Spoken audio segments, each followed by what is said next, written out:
back. This time in video. How long was it? I don't know. Almost a year? Sorry, guys. I've been really busy working on lots of projects, but here we are, and this time I tried so hard to keep it up to date. Doing these podcasts is really hard because besides doing the actual podcast, we have to write it down, and that takes a lot of time and focus. But this time I have to thank my friend Samira for doing it. Thank you, girl. That was hard, I know.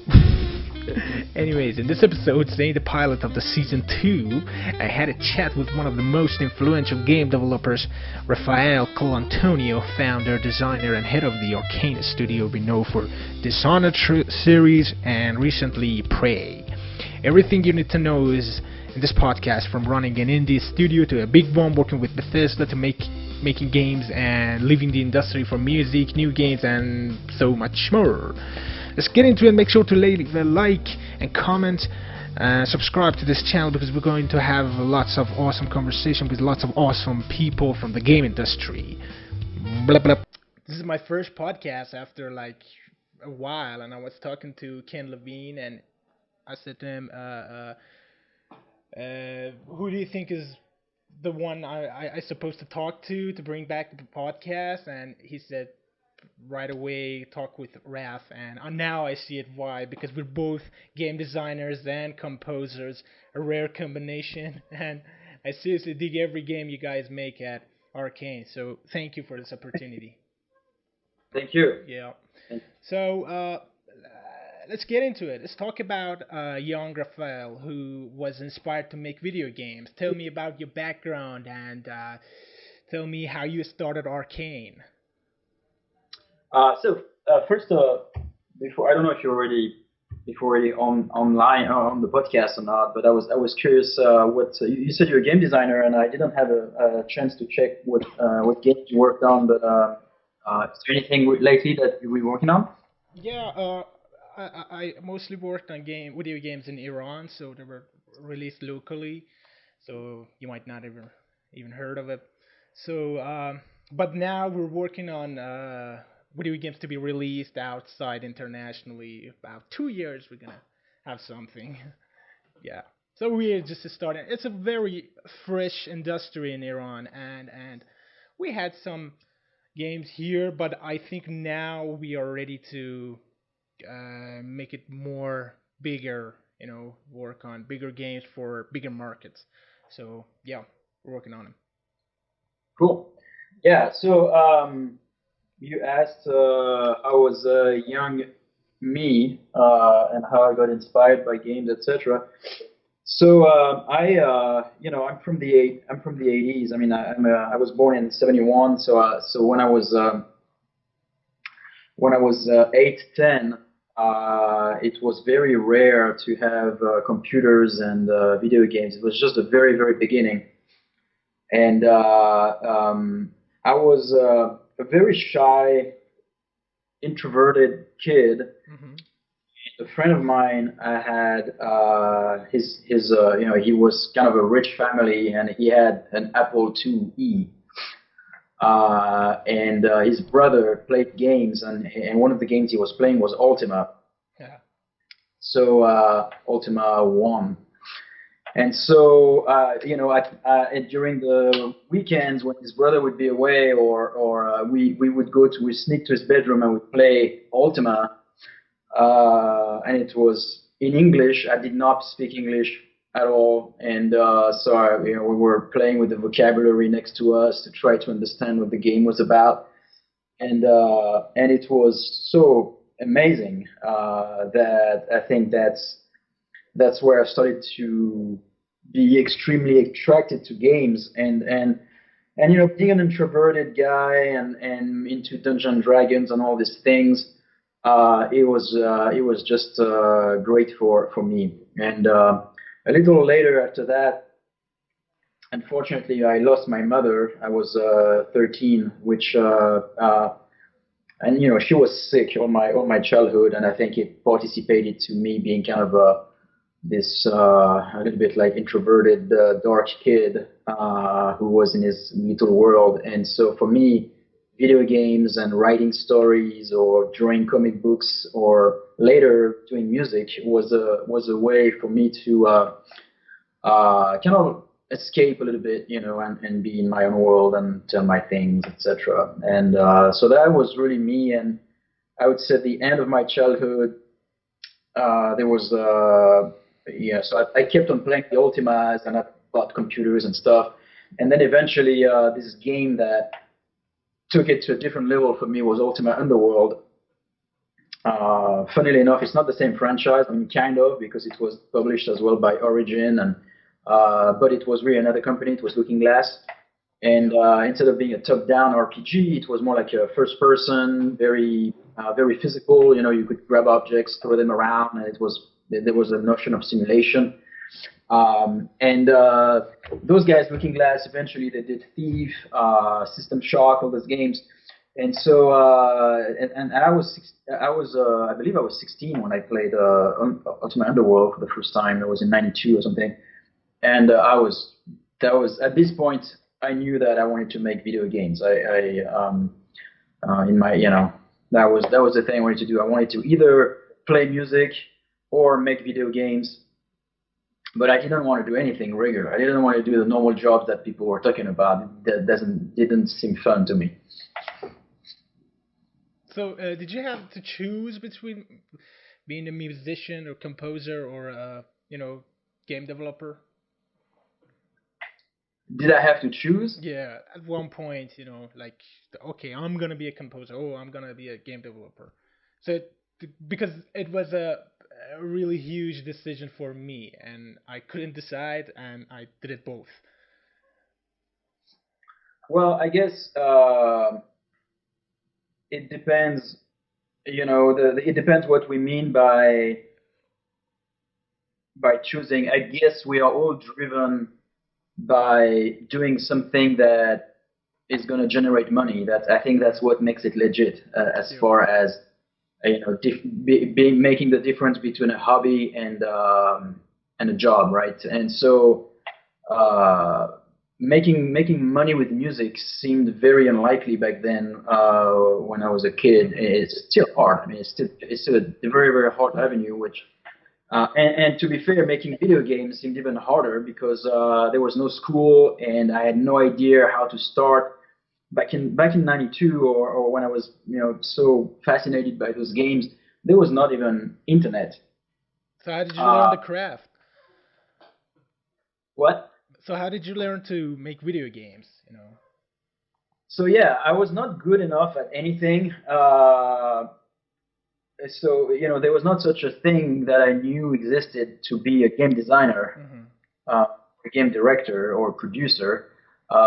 But I could draw to some degree, and so I played with the not Photoshop, but some older tools where you could do some stuff. So myself and a friend, we did this little demo of a game where I was also doing the game design, even though there was no term for it. I didn't know that existed. I thought people were programmers or artists. Yeah. And as an artist, I was not that good, but I was good enough that you could understand what was on the screen. And I was communicating what I wanted from this game through those animation that I did, etc. And that's pretty much how I started to really think that this is what I wanted to do. But then again, there was no path, there was no school, there was nothing, so I had no idea how to get there. And then I got lucky because around age 21 or 22, I think, I was pretty much done with my school. I was doing the military service, which was mandatory back then in France. As you know, at least by my accent, I'm French. Yeah. And so I had no idea how I was going to be either a musician or game designer at this stage because my school was not for that. And I got very, very lucky, extremely lucky. I filed, there was a magazine to win a trip to Texas to play test a new Ultima game, which was my all-time favorite series. And I did file this competition. It was a magazine. It was called Joystick Magazine, a French magazine. And so I answered all the questions related to Ultima and all that. It was like super nerdy.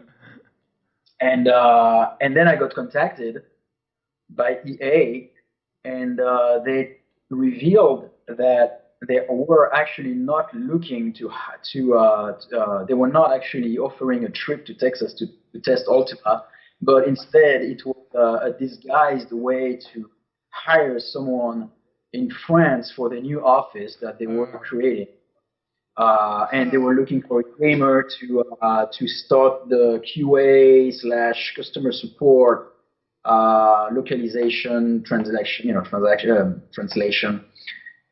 testing, etc. And so that basically they were looking for a gamer, the first gamer for Electronic Arts France, and so I was super lucky. So I interviewed. They really liked me. I was in heaven, and they hired me. They got me out of the military service, the army, and they filed all the paperwork for that, etc. Because of all the people they interviewed, they really liked me the best. So they took me on board. And at first, I started as as I said, QA tester, IT, like anything that was tech support, but I was not a game designer. However, now that I had a foot in the door, I knew that I would eventually probably manage to get up the ranks, and so that's how I got transferred in England because there was no development in France this time, and still I don't think so for EA, for Electronic Arts. But so I got transferred to the UK office. People were nice enough to, after I insisted so heavily that I wanted to learn development and I wanted to be a producer and all these things, they transferred me to England, and I started to work on games there. It was disappointing because I thought making games was going to be amazing, and I was going to be with all these rock stars doing some really awesome stuff, and instead it was a lot of people that did not have that much passion anyway, and the role of producer is kind of like more administrative than anything else. It's not, you're not a movie director and this thing that I had in mind. Like, man, I'm going to meet those amazing creative people, and it was not the case so much. Some of them were, obviously, but some of them were more like, people that were in business really. And so, but that was still a learning curve, etc. And that's how I started, and then little by little, game design, etc. Yeah, great. Now, you already have mentioned about reasons you left the game industry, but I want to know what you think right now. I mean, how did it help, and do you suggest it to other people to take some time off? Yeah, I mean, that is that is very new for me because I think I've always been driven to create something, to make something happen, to push pieces so that things will, I'm a builder of some sort, and Arkane, I've had it since '99, so basically it's been 18 years. And I know I've been quoted many times for, oh, I never had a vacation, poor guy. Well, people started to laugh a little bit about that. It's like, it's not that I've never had a vacation. It's that hanging on for 18 years to something of the caliber of a company that I had at the end 200 people, starting with four and ended up with 200, means that I've had 18 years of very intense adventures, including good and bad and sad and complex and stressful and oh my God, we're gonna die, and all of these. And even when you're on vacation, even if you manage to take 2 weeks in a row to go somewhere, they are still you still check your email all the time. The pressure of owning and driving something big like that, where it keeps on getting bigger, there's no real escape, is actually really stressful. Yeah. And as much as I enjoyed the ride and the full arc of it, I did start a company in France and then in America, then moved myself over there. Then we eventually sold He works with some fantastic partners like Valve or some others I can think of, even EA. And then we sold to Bethesda. That was another take on the full company, and all that was great. However, you find yourself 18 years later.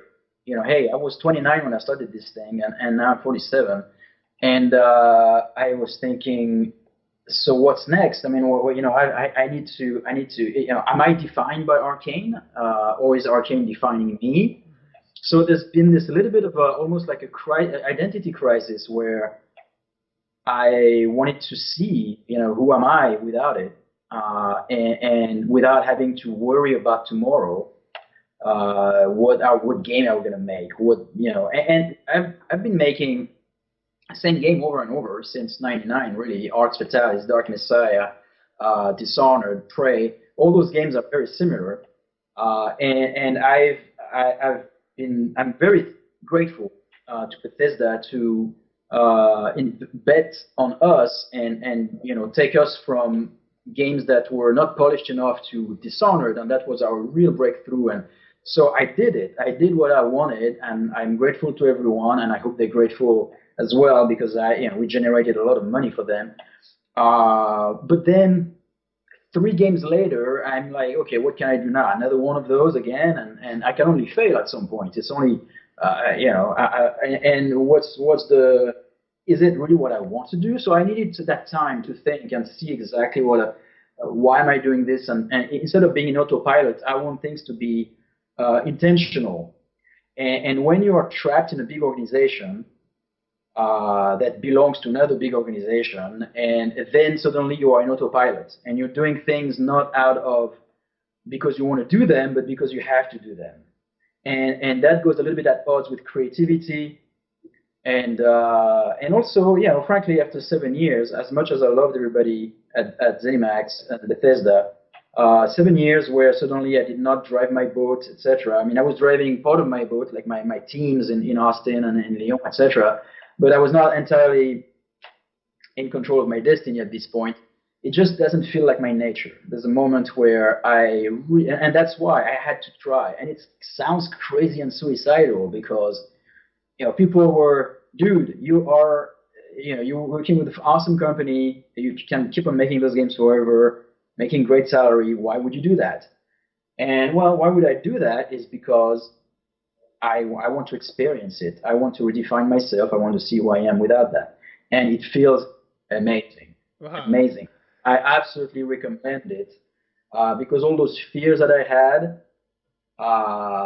they were not. I mean, they were valid fears, but they eventually they all got dispelled because I'm still Raph, and people still know me for what I've done. I can now live every day by desire as opposed to by obligation. So I got my family, I got my son, I got my friends, I have my music, my passion, and and by the way, I'm doing music, and I'm getting paid for some of the music that I do, which is awesome. I consult for whoever I want and whoever wants me, so that is very fun too. And it's just right now, and I don't know for how long I'll just stay in that groove. At some point I might want to join a company again or whatever, or make another big game or something. No, probably not big. I don't want to make big games and that's another topic. But I'll probably want to do something again. But right now it's extremely, extremely enjoyable. You wake up every day and you just take the day that you want to take it. I think humans are not meant to do things they don't want to do, and we are forced into, we are trained and brainwashed into being part of a system where everybody grinds and so that they can pay for their rent, etc. But I don't think that's natural. I don't think that's what we should do. That's not what I wish for humanity in the next 200 years. I hope we solve that. Yeah, that's really inspiring. I'm happy that you're enjoying this, but I'm also sad that we don't have you making games, making amazing games. But I wish you the best. So you love music and you make music, and now that you have more time, you do more jams. So tell me about music side of Raph. How is it? So I've always been into music. I used to be. So I think if you think about it, there's probably three. I mean, there's probably more, but if you simplify it, there's probably three components to music. There's the composing part, where you come up with some theme or something, and then there's the performance of it, and then there's the producing of it, where now you have the right arrangements, you find the effects, you make it sound big. I've always been more into the composing part. And performance, I can play, but I'm not that great. I make mistakes. I panic if I play on stage. But my timing would be off, so whatever. But I can play. And producing, I was really bad. I was just like not interested. I didn't like effects. I did not even understand a compressor or things like that. Oh. And so I took that time off that I had to actually bite the bullet and learn with Logic Pro. So I've spent months now learning Logic Pro, and it's an entire new world for me, which is amazing. And the same. I heard your song today, and there's a lot of like really cool sounds in there, and so all those were really obscure to me at first when I. Like how am I doing this? How do people get electronic music, for example? Because I'm more like a traditional bass and guitar kind of guy. So I really dived into that, and some of it thanks to my friend and audio producer Matt Pearsall, who was also producing my music for Prey and Dishonored. There were a few songs of mine in Prey and Dishonored, and what happened back then is that I would give him my stems, the files that I recorded. And then he would use my performance and modify it and add some effects and add some of his own electronics and add a beat and put some breaks and turn it into something that really sounds big. And so I love that collaboration that he and I had. And thanks to him, I also learned more and more. So now I'm very much in that phase, and I can't say anything, but there's the next song that is going to be published in the video game. That is actually with that's actually a pretty cool. Awesome. So, Raph, you ran Arkane for 18 years. For the people who are just starting their companies, especially indie people, what do you suggest? And I know people might get disappointed and give up in their first failure. But you kind of had the same situation. You had problems, but you dealt with them. So what do you suggest to them for the newcomers? Yeah, and context is never the same. And so I can suggest some of the things that are intemporal, that apply whatever the context is, but it's important to notice that the context is not the same. In 99, there was not such a thing as Steam or online distribution, for example, which really, really has changed the game for the good and the bad, by the way. And back then, it was so things were very different. There was not so many formats as well. Now you can make a game with not much, right? If you do an iPhone game, yep. I mean, I just played Into the Breach. This is fantastic.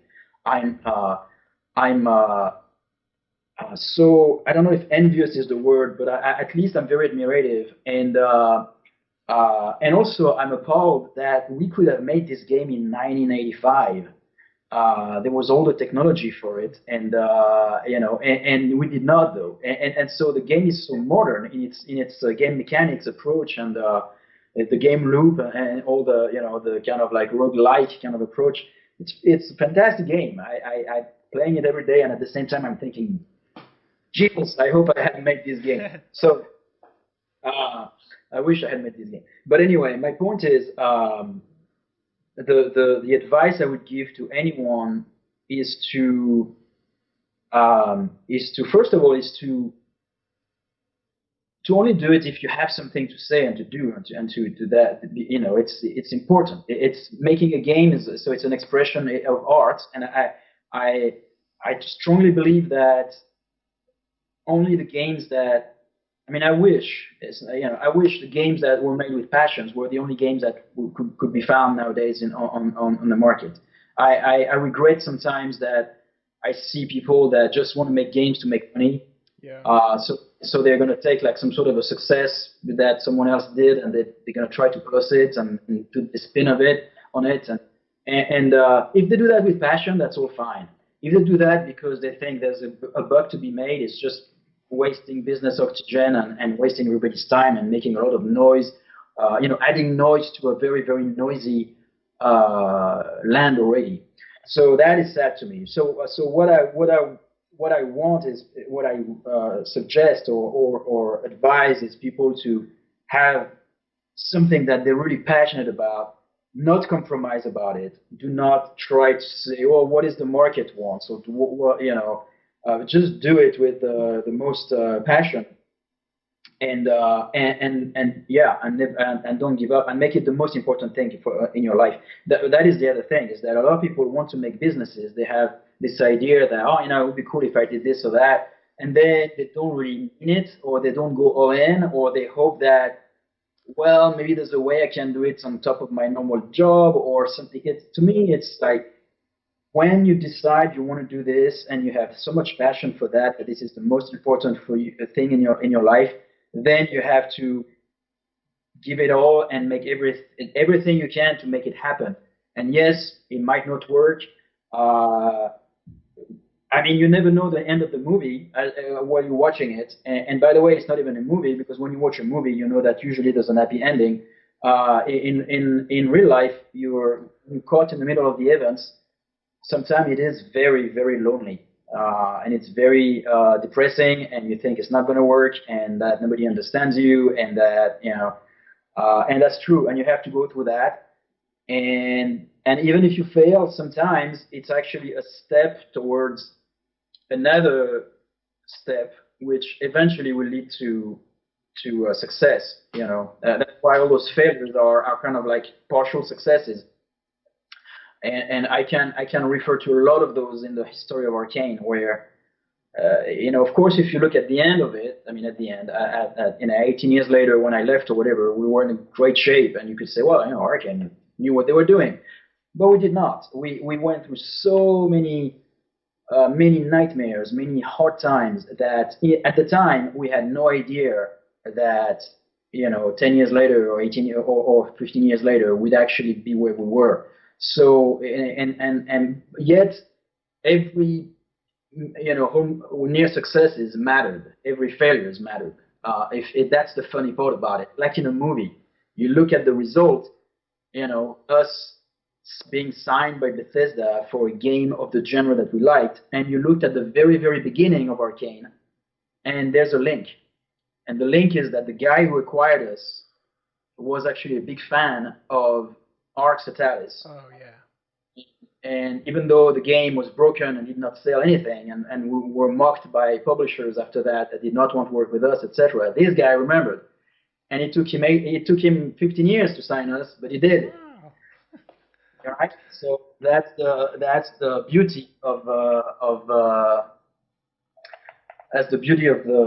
story in general, of the world, of things that happen to people, right? Of timelines and how they intersect and how ripple effects are actually, so that's pretty crazy, but it's true. So that's what I advise people. And the reason why it did happen was that we were uncompromised. Arkane could have gone out of business many times, and instead of me signing deals that I did not want to sign, or for making games that I didn't want to do, or contracting and doing some half-ass stuff for other people that I didn't want to do, that was not going to serve our agenda, we didn't do it. And we stayed focused. We stayed focused on the message we had, and the message was, we are into first-person immersive games with a high level of simulation, interesting world, and space of possibilities for players. That's all we want to do, and that's the only thing we'll do. And that sent a message to, at first, just the few thousands of fans of Ars Fatalis who loved the game so much that they would kill to get a sequel. And then also, and some of them were important people in the industry, in fact, even though we didn't know that. And that was not the reason why we were doing it. Yeah. So anyway, that's my advice. Do it fully, compromise. I'm sure you have pitched a lot of games to many people for publishing and for founding. What do you suggest to the people who want to pitch their idea and their dream project to someone?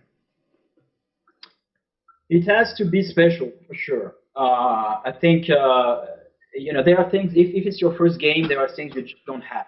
You don't have the business part. You cannot say, "Hey, I was the guy behind Warcraft" or whatever. You can't do that.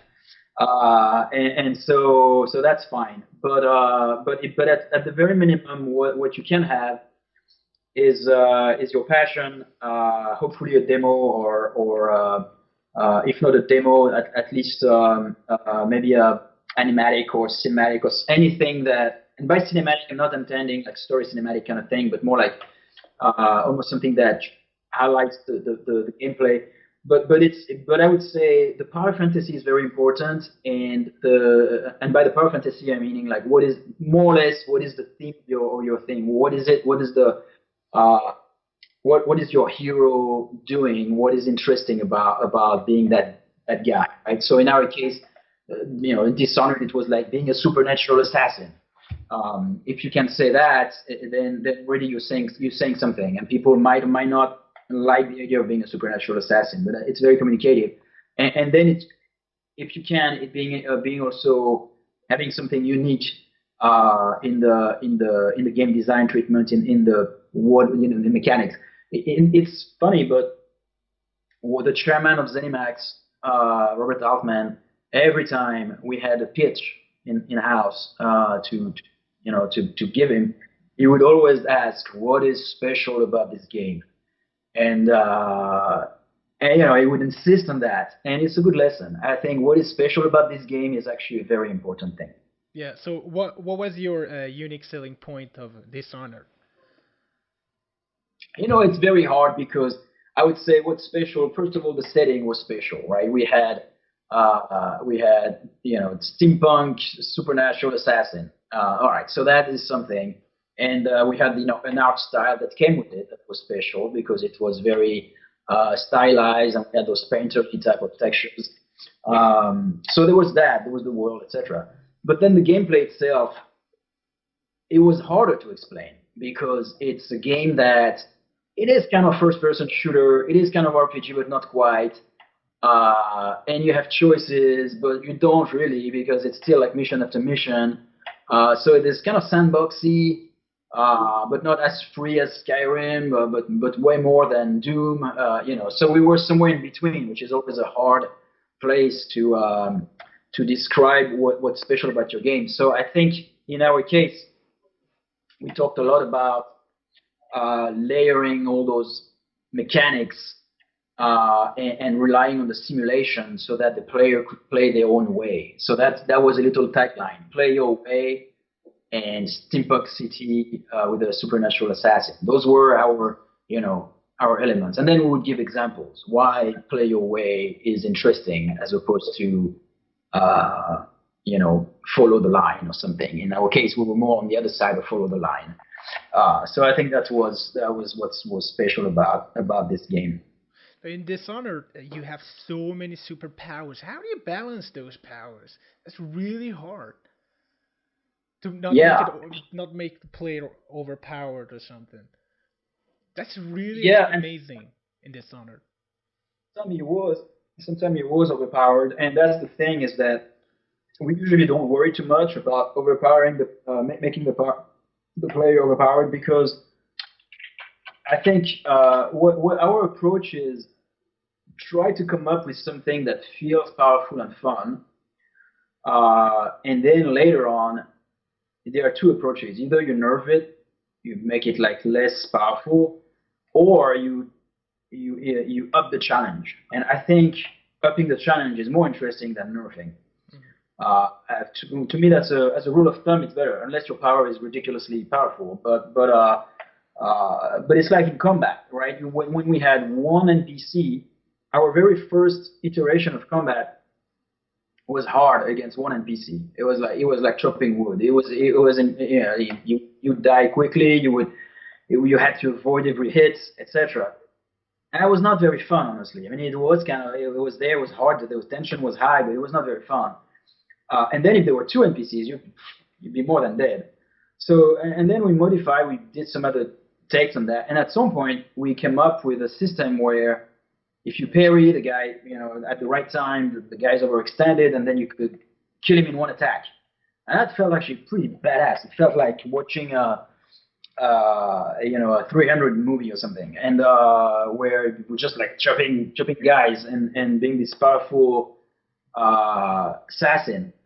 But and quickly people said, oh, but now it's too easy. It's way too easy. And so then we came back to, all right, let's make it harder. And then it was not fun anymore. And so like we were like, either it's too easy and fun, and then eventually it kind of like gets old, or too hard and frustrating and not fun. So and then the reality was that, well, we should keep it fun and easy as we make it, but then add some new units. Send more units to the player so that the challenge is more about, wow, now you have 3 dudes to kill, and yeah, they are still kind of easy individually, but when they're together, and then by the way, one is in the background and one is in the back and sending rocks at you, then now it starts to be harder, right? And so it's more like the setup. It's like always remembering that systems and gameplay are also they get also changed and multiplied or made easier or harder by the setup. So if suddenly your map has tons of opening, there's no walls, or there are places you can fall from, or there are cannons shooting at you, or whatever, then suddenly the challenge is different. And actually, something that is easy in an isolated situation can be hard in the context of the setup. Yeah. So that's kind of the approach, and I guess it's the same for the powers. To answer your question, when we designed the powers, we liked them to be not just another weapon, but instead a game modifier, a context modifier, a rule modifier, something that as you cast that power, it's not just that you deal damage, and you might, but most of the time it's that now the time is slowed down, or every, you could invent anything. Suddenly every object can be lifted, or whatever you want, and so it changes suddenly changes the rules of the simulation, and it creates new opportunities and new strategies for the players. And even better, if those can be combinable, if you can cast one power that has its effect, and then you cast another one that has another effect, and both effects are kind of like take the game somewhere else again. This is where players love it. The ones who get these kind of games, they usually love that kind of approach. Yeah. So I know you're a gamer. What games are you playing right now? Yeah. So as I said, right now I've been spending quite a lot of time with Into the Breach. I love so many qualities about that game. But let me see. Other than that, I've played a lot of indie games actually. I think, and it's probably another conversation. But I've found that there's more innovation and interesting things these days in indie games than there are in the AAA market. Yeah. Which is also one of the reasons why I wanted to get away from the AAA market with Arkane. But other than Into the Breach, what did I play lately? Well, I do play actually a AAA game. I played Shadow of War. Yeah. Which I really I love it for its Nemesis system. It's a little bit more of the same. I love the first one, and I think the Nemesis system and the overall feeling of the game is so great that it keeps me interested. But there are moments that feel a little bit like a grind. I wish there were more there were more of the Nemesis system. I think what makes they showed that player story is actually a little more interesting than a writer story. Yeah. And I wish games would go all in onto player stories. And by the way, that's why a lot of indie games go there, because I think it's cheaper and also more powerful for players. The pre-authored writer story is cool in a movie, and there's nothing wrong with that. But video games have this thing that is called interactivity, that is it allows us to take games somewhere else than trying to mimic movies. So that's why I really appreciate player story games. What else did I play lately? Oh, actually, I have them here. So you mostly play on PC, right? Yeah, both actually. But I played Crawl, Hammerwatch, Darkwood, Subnautica. Yeah, I spent some time with Subnautica. That was pretty fun. So yeah, those are the games I'm playing right now. Yeah, I recently played A Way Out. It was such an amazing game. Try it out. How old is your son? 16. So you can't play it with him. 2 years later. But it's an amazing game, and inspired by this conversation, I started to play Dishonored 2 again. Here, all the way from Austin to Iran. Awesome. Thank you for all these amazing games. Dishonored 2 was made in France, actually, to give credits to the right guys. It was made entirely in France, and back then Harvey actually lived in France for the duration of this project. Yeah. So last question, it's a little bit strange, but what are your views on the current situation of the world? I mean, obviously it's a very dark era, but how do you see it, and how do you think it will come? Do you see a light in the end? How do you see? What is your vision? I think that there's always bad and good, and it does, and I might be wrong about that, but it does feel to me like over the centuries, where no matter how hard we have it, it's still a better life now than we had 200 years ago or 500 years ago, right? People were suffering in ways that were just not comparable to today, mostly, as if you take the majority of people. And of course, there are still people that are in terrible suffering and unfair situations. But overall, it feels like the world is moving into the right direction. There are things that worry me. The effect of social media on people. I think we tend to constantly compare ourselves to the fake lives of others. Yeah.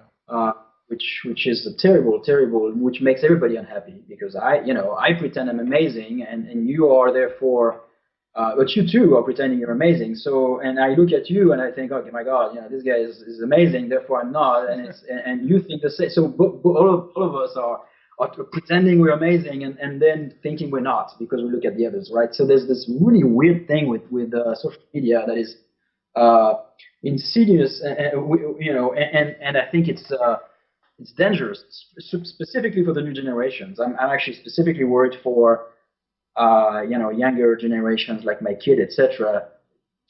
Some people put so much value on how many likes they have, etc. This is something I don't like. I'm actually, this might be shocking, but I'm actually excited about AI and robotizations of things. I know that a lot of people are worried about the future with that, thinking, these things are going to steal my jobs. Like if I'm an Uber driver, then suddenly, I'm not going to be that anymore. Again, I would ask the question, well, what is it that you truly want in life? Is it that you want to drive Uber, or you want to do that because that's the thing that you can do and that allows you to pay your rent? So, again, as I said, I wish in 200 years people are going to solve the problem of what they want to do in life as opposed to what they have to do in life. I do think, in a weird way, I do think AIs and machines are going to help us getting there. even if on the way there would be some difficult stuff that happened. Yes, of course, some people were losing their job. But combined with that, I wish there was universal income, and that would be part of the solution. Some countries apply universal income, and I think that is a lovely idea, where you always have a bare minimum, so that no matter what, even if what you want is to not work, then yeah, maybe you're not in the best house on the hills or something, but you can live. You're somewhere, and I think that's great, by the way, to encourage people to take risks and uh, make new companies, new games, whatever. If they have like this bare minimum that they can count on, like if their parents was paying them or something, but in this case it's the government, then they can actually take a year and live at the very very minimum standard, so that they can make this thing that they have in mind, that is their passion. So anyway, that's but we're diverging. But as far as the world goes, of course, I'm not happy with Trump. It's so it's probably the weirdest thing that has happened to America or the world lately. Um, but uh, but I'm pretty optimistic. I think there are some interesting things that I think convergence of technologies. I'm actually very very pro technology, and I'm not afraid of it. So many people are afraid of how it will change us, how it will. I think we're going to solve some very complex problems in the next few years, and I'm actually extremely excited for the future. If you look at the world, the way it's changed in the past 20 years, and imagine if we're going to keep that same curve of changes in 20 years, again, there would be some drawbacks, like the effects of social media, the weirdness of online dating, etc. But it comes with a lot of amazing things. Music. Talking about music, I mean, look at Exactly. I was thinking about the same thing. right. I mean, Technology. like Yeah. if I could see that 20 years ago, if I could see that, I would be like, what can you do with that? That's the equivalent of probably $1 million of stuff, but I only paid $1,000 for it, because it all comes for free. With you buy Logic Pro and you have like a it's like if you had an entire hangar Yeah, full of gear. exactly. So this is why I like the future, and I think there's just more possibilities for people. Of course, we're more lost, we're more confused about our true purpose, and happiness is a little harder to achieve. But I think we're getting close to something. Great. So, thank you very much, Raphael, for having this conversation with me, and thank you for all the amazing games you gave us. I remember playing Arc Fatalist as a child, and I bought it just because of the box art. It was just such a badass box art. Someone standing behind the light in front of darkness. It's a fucking dungeon crawler. I'm gonna buy this, and I enjoyed that game a little bit. I was a little bit afraid of it, and thank you so much. Hope to see you back to the video games again. Give us awesome experiences. You're a genius, sir. Thank you so much. Thank you for inviting, and I wish you the best. And let me know when your game comes out, or if you have any demo on the way. I'll be happy to have a look at them. Absolutely, Uh, yeah. and and keep doing cool music. I enjoyed the song you sent me. Thank you. So thank you. Thank you so much, sir. Have a good day.